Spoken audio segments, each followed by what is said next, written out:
All right, everyone, get ready for a deep dive. We're tackling a topic that's super important for any informed citizen, but especially for those of you aiming for those UPSC positions out there. We're going to be exploring the world of a Comptroller and Auditor General of India, the CAG.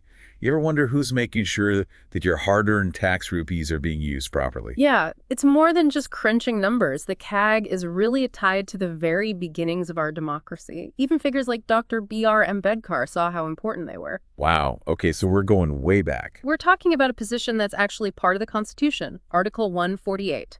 They're responsible for auditing the entire financial system of India. The whole thing. The whole thing, from the central government down to the states. Okay, so big picture stuff, for Yeah. sure. But let's start with the basics for anyone who's not totally familiar. What exactly is the CAG, and why should we care about it? You can think of the CAG as like the financial watchdog. They're keeping a close eye on how the government spends money. The CAG makes sure that every rupee spent is in line with the Constitution and the laws passed by Parliament. So it's all about accountability. Exactly. It's about making sure that the people in power are using public funds responsibly and effectively. So it's not just about catching the bad guys. Right. It's about making sure the government functions well from the ground up. And this is where it gets interesting, especially for you UPSC aspirants. If you really want to understand Indian politics, you have to understand the CAG's role. It's not just some abstract idea. It's a real thing that impacts how our government works every day. Absolutely. And to really get the CAG's power, we need to look at how they're appointed and what keeps them independent. The CAG is appointed by the President of India. Right. They take an oath to the Constitution. But here's the really interesting part. They can only be removed in the same way you'd remove a Supreme Court judge. Are you serious? The CAG has the same level of job security as a Supreme Court judge. That's showing how much we value their independence. Exactly.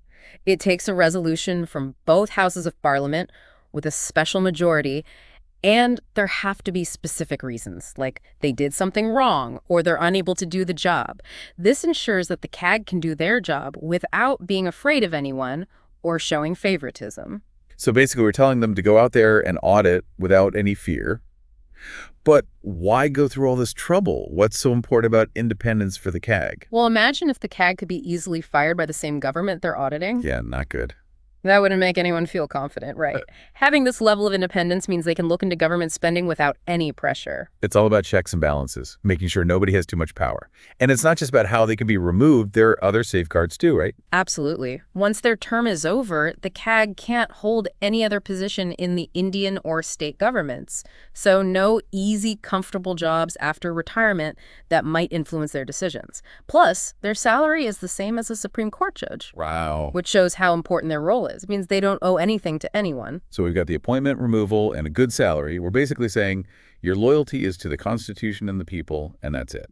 But what can the CAG actually do? Their powers are huge. The Constitution and the CAG's Duties, Powers, and Conditions of Service Act of 1971 lay it all out. Take government spending, for example.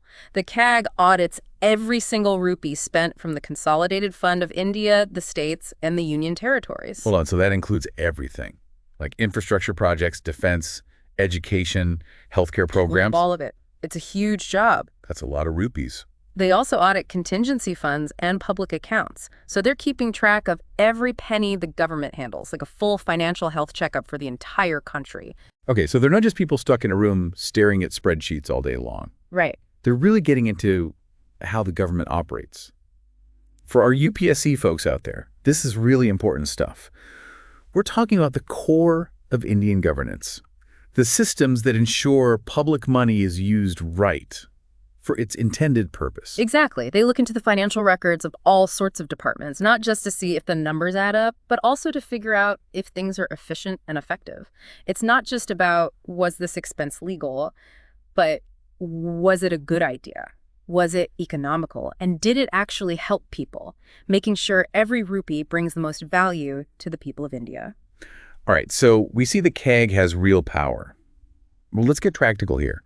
How does all this auditing actually affect how the government works?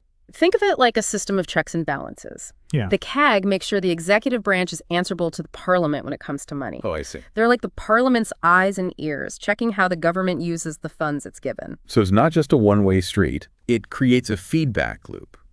The CAG's findings inform debates in Parliament and public discussions about government spending. Exactly. And it's not all about finding wrongdoings. Audits also help find ways to make the government more efficient, save money, and be more transparent.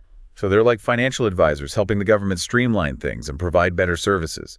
We've talked a lot about what the CAG can audit, but are there any limits to their powers? Anything off limits? That's a really good question. And yes, there are some limits. Like when it comes to spending on secret services, the CAG's access is restricted. Oh, They have to just accept a statement that says the spending was necessary. They don't get to see the details. makes sense.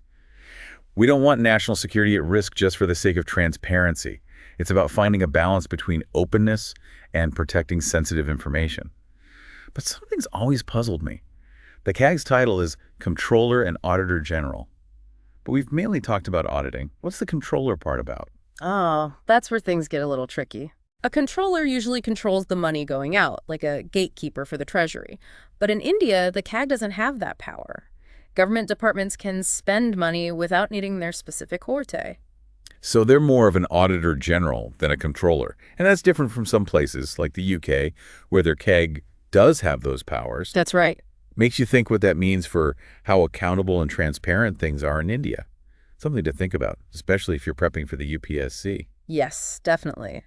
Some people say giving those controller powers to the CAG might stop wasteful spending before it even happens, but others say it would slow things down and create bottlenecks in the government. It's a tough question with no easy answer. Welcome back to our deep dive into the world of the Comptroller and Auditor General of India. So we've set the stage. We know about their power and independence. Now let's get down to business. How does the CAG's work actually play out in the real world? Like, what impact do their audits really have on how India is governed? Well, you know how we talked about the CAG being like a watchdog? Yeah. Sometimes that watchdog sniffs out some really shocking things. Oh. One of the most famous cases is the 2G spectrum allocation scam back in 2010. Oh, yeah, that was a huge deal. Wasn't that the one that really shook things up politically and even caused a cabinet minister to resign? Exactly.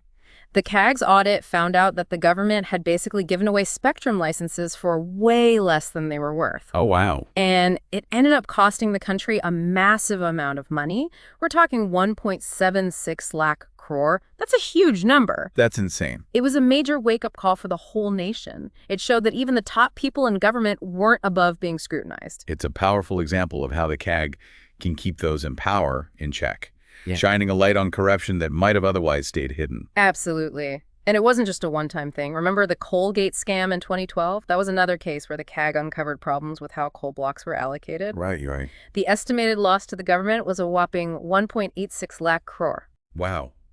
Those are serious numbers. Makes you wonder how much other financial mismanagement is going on that we don't even know about, just waiting for the CAG to find it. And it's not always about massive scandals like those, is it? Don't their audits also find smaller inefficiencies or waste in everyday government programs? That's right. A good example is the Mahatma Gandhi National Rural Employment Guarantee Act, or MGNREGA. It's a program that's meant to give jobs to people in rural areas. Yeah. A really important program with a lot of money going into it. It's a program with a great goal, but I can see how even something like that could be mismanaged. Exactly. And back in 2015, the CAG's audit of MGNREGA found all sorts of issues. Like what? Fake job cards, payments that were too high, work that wasn't up to par. All of it indicated that some of the funds weren't being used properly. That's a shame. But at least it shows how important these audits are. It shows the need for better oversight and implementation. So it's not just about finding fault. It's about finding ways to improve things and plug those loopholes to make sure programs are actually doing what they're supposed to. Absolutely. You often see detailed recommendations in their reports. Oh, really? On how to manage finances better, strengthen accountability, and just make the government work more efficiently. It's not about pointing fingers, it's about finding solutions. It's like having an independent expert giving the government advice on how to manage its money better. Right. And all of this benefits the citizens in the end. We all want to know that our tax money is being used well and making a difference. Precisely. The CAG's work impacts everything, from how resources are allocated to how good public services are. It's all about ensuring good governance, being transparent, and holding people accountable at every level. But, it makes me wonder, how effective are these recommendations? Does the government actually do anything with them, or do they just end up being ignored? That's the big question, isn't it? The CAG can point out the problems, but they can't actually force the government to fix them. Right. They don't have the power to enforce anything. It's really up to the government and the parliament to act on those recommendations. So it comes down to political will. Yeah. The CAG shines a light, but it's those in power who have to decide to make the changes. Exactly. And sometimes they do, sometimes they don't. Some recommendations are dealt with quickly, others face resistance, and others just get lost in the bureaucracy. I bet public and media attention plays a role too. Oh, definitely. If a CAG report makes a lot of noise, the government's probably more likely to actually do something about it. For sure. The media is key to spreading the CAG's findings, bringing those issues to the public, and getting people talking. It reminds us that the CAG's work isn't just about what happens in the government. Right. It has a real impact on everyday citizens. It shows how important it is for people to be informed. Yeah. We need to know about these reports, understand what they're saying, and then hold our elected officials accountable for taking action. It's a responsibility we all share. Yeah. It's like a partnership between the CAG, the government, and the people, Right. all working together to ensure good governance and responsible management of public funds. Given how sensitive their work is, I'm sure the CAG hasn't always had it easy. I bet they've faced pushback and challenges over the years, haven't they? Oh, for sure. They've been accused of all sorts of things. Like what? Bias, overstepping their bounds, even political interference. But you have to remember all those safeguards we talked about earlier. Right. The ones that protect their independence. Yeah. That's what allows them to stand firm, weather the storms, and keep doing their job without fear or favor. And they've been pretty good at defending themselves and addressing those criticisms, haven't they? They have. They've always stressed that they're impartial, that their methods are rigorous, and that their findings are based on evidence. So it's about keeping the public's trust and showing that their work is honest and thorough, letting the facts speak for themselves. Exactly. They've also engaged in discussions with the government and parliament to address concerns and figure out how to make their audits even more effective. Finding that sweet spot between independence and collaboration. It's fascinating how the CAG manages to navigate all of this, but, with the world changing so fast, how do they keep up? How does the CAG's office stay current with how the government and finances work today? That's a good question. It seems like they're aware of the need to adapt and stay ahead of the curve. I've heard they've been investing in technology like data analytics and cybersecurity. They are. They realize that if they want to effectively audit these complex government systems, Right. they need to use the power of technology. It's about staying relevant and making sure their audits are sharp and effective for the 21st century. It's like being a financial detective in the digital age. But technology isn't everything, is it? They also need to stay up to date on the best practices around the world. Oh, for sure. The CAG's office has been working with other audit institutions globally, sharing what they know and learning from each other's experiences. It's a constant learning process. Exactly. It's all about being prepared to handle the ever-changing world of modern governance. Speaking of which, let's get back to the CAG's role in auditing government companies and corporations, something we touched upon earlier. Oh, yeah, that's where things get a little more complicated. Remember those three categories of corporations? Yes. The ones fully audited by the CAG, the ones audited by private auditors but overseen by the CAG, and the ones only audited by private auditors. Right. So the CAG's involvement can really vary. But what's their general approach? What are they looking for when they do these audits? It all starts with understanding what that company or corporation is supposed to be doing and what its goals are. Okay. They need to figure out if it's actually fulfilling its purpose and managing its finances well. It's about making sure these entities, many of which are dealing with a lot of public money, are serving the public and managing resources responsibly. Exactly. They examine how efficiently and effectively the entity is operating, looking at their financial performance, how they manage costs, and how they allocate resources. So it's not just about catching fraud or corruption. It's about evaluating their overall performance and making sure they're operating in a way that benefits the public. Precisely. They also check if the entity is following all the relevant laws and regulations. Yeah. Everything from procurement and contracts to how they report their finances and their corporate governance. It's about holding them to the same standards of transparency and ethical conduct that we expect from the government itself. But with some of these organizations being so complex, I imagine the CAG needs specialized knowledge to really audit them properly. Oh, absolutely. They often need specific expertise, either from within their own ranks or by bringing in outside consultants. It's like assembling a team of financial superheroes, I like it. each with their own unique skills to tackle these complex audits. And I imagine they work hand in hand with the private auditors involved, giving them guidance and making sure the audits are top-notch and independent. Exactly. It's a collaborative approach, using the strengths of both the CAG and the private sector. And remember, the CAG can always do their own supplementary audit if they have any doubts about what the private auditors found. So they're not just taking the private auditor's word for it, they're really involved in ensuring those audits are thorough and accurate. But here's a question that comes to mind. How much of this information is actually made public? Do people get to see the results of these audits? That's a good question. It really depends on how sensitive the information is and what kind of entity is being audited. So sometimes things have to be kept confidential. Right. But generally, the CAG tries to be as open as possible. Okay. They release summaries of their reports that highlight the main problems and concerns. So even if the full reports aren't always out there for everyone to see, there's still some level of transparency and accountability. Absolutely. And remember, the media plays a big role here, too. Oh, yeah, for sure. The CAG's findings often become news stories and spark public debate, which brings even more attention and scrutiny. It all goes back to that idea of a web of accountability.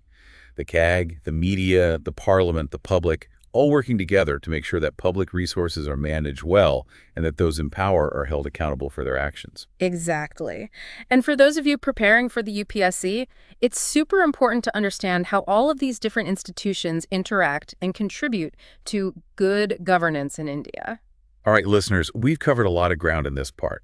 We've talked about the real-world impact of the CAG's audits, their role in making things more efficient and accountable, and some of the challenges they face. We also explored the complexities of auditing government companies and corporations, highlighting how the CAG approaches those audits and why transparency and public scrutiny are so crucial. And now, in our final part, we'll be looking ahead to the future. What's in store for the CAG? Are there areas where they might need to reform or modernize? Welcome back, everyone, to our final segment on the Comptroller and Auditor General of India. We've explored their powers, their impact on governance, and even some of the challenges they face along the way. But now, let's look ahead. What does the future hold for this important institution? You know, like any organization in today's world, the CAG has to constantly adapt to stay relevant. So where do you think the biggest potential for reform or modernization lies? One area that's getting a lot of attention is performance auditing. We've talked a lot about financial audits, but performance audits take things further. Right, so it's not just about the rules, but about actual results. Exactly. Performance audits look at whether government programs are actually working. Oh. Are they giving us value for our money? And most importantly, are they actually making a difference in people's lives? That's so important, especially when the government is trying to tackle big issues like poverty, healthcare, education. We need to know if those initiatives are really working. Absolutely. And the good news is the CAG has been getting better at performance auditing. They're developing new methods and expertise. That's good to hear. It's an exciting change, going beyond just the numbers to really assess how the government is performing. Now, speaking of changes, I think there's another area that could use improvement: how the CAG's reports are presented to the public. I know what you mean. Those reports can be pretty tough to understand. Yeah, it's like reading a textbook in a language you don't know. Right. We need to make these reports simpler, more user-friendly, use clear language, visuals, maybe infographics, anything that helps people understand that complex financial information. Empowering citizens with information so they can hold the government accountable. And technology could be a big help here too, right? Imagine interactive online reports that are easy to search and navigate. Exactly. That would make a huge difference. People could really dig into the details and understand what the CAG is finding. So we've got performance auditing and better communication. Any other areas you see as ripe for change? One that's becoming increasingly important is how the CAG audits public-private partnerships, those PPPs. Oh, right. PPPs are becoming more common, especially for infrastructure projects. And they have complicated financial arrangements and long-term contracts. Exactly. So the CAG needs to adjust their approach to effectively audit these projects. That means building expertise in contract analysis, assessing risks, and monitoring performance. It's all about transparency, accountability, and making sure we get value for our money in these partnerships. Keeping up with the times. And of course, we can't forget about the whole digital revolution. You're right. The CAG needs to keep improving its skills in data analytics and cybersecurity. With so much of the government's work happening online, they need the right tools and knowledge to analyze all that data, find potential problems, and protect their